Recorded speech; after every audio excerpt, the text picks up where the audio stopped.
Hey there. Today, we're diving into a pretty intense topic that's sparking conversations across the F1 world. You've probably noticed how Formula One has been expanding, right? With Stefano Domenicali and Liberty Media at the helm, F1 is reaching places we never imagined. It's all about bringing the thrill of racing to new fans and countries around the world. But with all this expansion, there's a big question lingering. Could this focus on new street circuits end up pushing away the sport's most loyal fans, like those in Europe? This whole situation has left fans and drivers feeling, well, a bit uneasy. It's almost like the heart of F1 is being reshaped. I'd love to hear your thoughts on this. Do you think F1's expansion to new locations is a good move? Or do you worry it's straying too far from what makes the sport special? Drop your take in the comments. By the way, if you're enjoying the conversation, don't forget to subscribe to our channel and hit the notification bell. Every subscription helps us get closer to our goal of 1,000 subscribers, and we'd love to have you with us as we keep breaking down the hottest F1 news. So, let's kick off with a quick poll. Are you for or against adding more street circuits to the F1 calendar? Vote down below, and let's see where everyone stands on this. Alright, with that out of the way, let's get into how these changes might impact F1's identity and, more importantly, how they could affect the legacy of some of the sport's most legendary tracks. Ready? Let's jump in. Alright, so now that we've set the stage, let's dig a bit deeper. Imagine this, F1 currently has a record-breaking 24 races, but there's been talk of going up to 25 or even 26 in the near future. With all this growth, F1 is facing some tough decisions. Domenicali and the FIA president, Mohammed Ben Sulayem, recently agreed to keep the number steady for now, but that doesn't mean big changes aren't coming. In fact, the real shakeup might hit closer to home for European fans. Here's the deal, there's a push to rotate legendary European tracks on a biannual basis. In other words, some of the tracks we know and love, like Spa, Monza, and even Monaco, might only appear every other year. And for many fans, these tracks are the soul of F1. Losing them, even partially, feels like a huge blow. What do you think? Could F1 stay the same without these legendary circuits showing up every season? Let us know in the comments, we'd love to hear where you stand on this one. And speaking of legendary tracks, imagine a world where Spa or Monza only show up every couple of years. Kind of hard to picture, right? This decision isn't just about tradition, it's about the economics of F1. Some of these classic tracks don't bring in as much revenue as newer, high-profile street circuits. But at the end of the day, F1 is a business. And like any business, it needs to grow and attract investment. So here's a question for you, would you be okay with rotating classic tracks if it meant F1 could keep expanding? Vote in the poll below, and let's see what everyone thinks. Remember, if you're enjoying this deep dive into the future of F1, hit that subscribe button and turn on notifications. We're getting closer to our 1,000 subscriber goal, and your support means the world to us. Alright, let's keep moving forward. Next up, we'll talk about the criticism surrounding new street circuits and the ethical questions that F1 is facing as it expands into controversial locations. This is where it gets really interesting.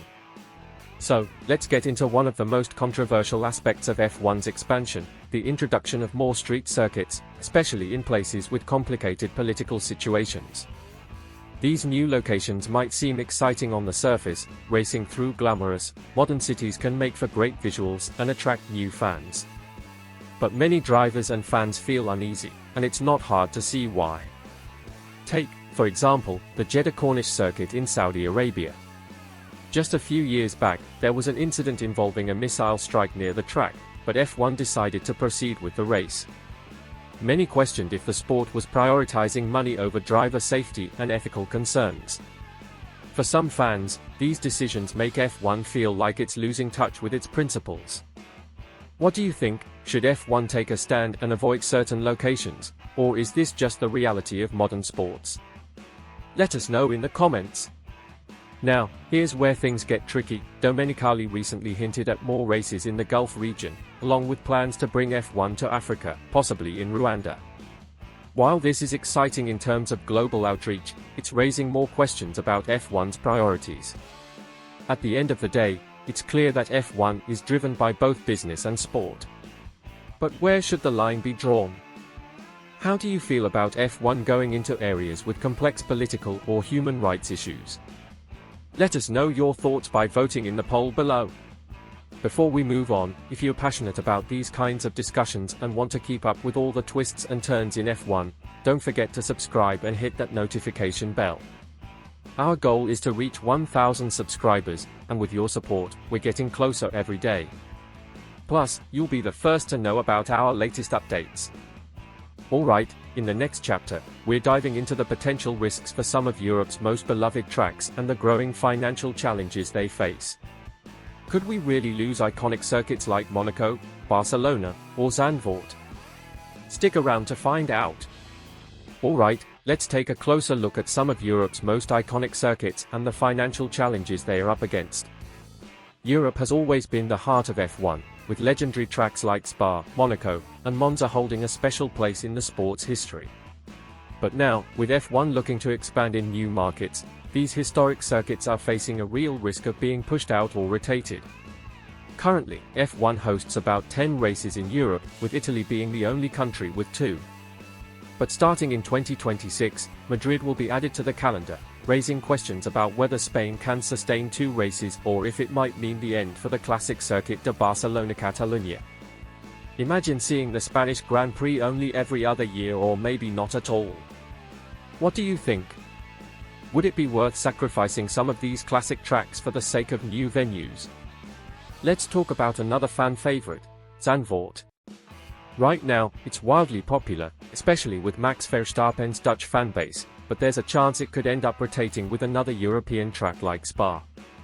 And it's not just Zandvoort at risk, other legendary circuits like Monaco and Spa are under threat too. Their contracts expire in 2025, and if F1 decides to make big changes, we could lose these iconic races from the calendar. Would you be willing to see circuits like Zandvoort or Barcelona rotate, or do you think F1 should fight to keep these classics every year? Let's start a discussion in the comments. If you're enjoying this deep dive, don't forget to subscribe and turn on notifications. We're getting closer to our 1,000 subscriber goal, and your support helps us bring you more of the F1 news you love. In our final chapter, we'll look at F1's ambitious plans beyond Europe, from new circuits in Saudi Arabia and Africa to the exciting possibility of more street races around the world. So stick with us as we explore what the future holds for F1. As we wrap things up, let's take a look at where F1 is headed. Domenicali has big plans, with rumors of a second race in Saudi Arabia at the new Qiddiya circuit, and even discussions about bringing F1 back to Africa, possibly in Rwanda. It's clear that the vision for F1's future involves exploring new frontiers and tapping into markets that could drive the sport's popularity and financial growth even further. But with these plans come new questions about F1's direction and its dedication to both tradition and ethics. Adding more street races also raises safety concerns. Racing through narrow streets lined with buildings and tight corners might look thrilling, but many fans and drivers worry about the challenges and risks involved. Is the excitement of urban circuits worth the potential compromises on safety and the possible departure from traditional racing? So, what's your take? Do you think F1 should keep pushing for new, unconventional circuits, or should it focus on preserving the iconic tracks that have defined the sport? Let us know in the comments and cast your vote below. Thank you for joining us on this journey through F1's evolving landscape. If you enjoyed this video, make sure to subscribe and enable notifications so you don't miss our latest updates. We're getting closer to our 1,000 subscriber goal, and we'd love to have you along for every step of the way. That's it for today. Until next time, keep those engines roaring.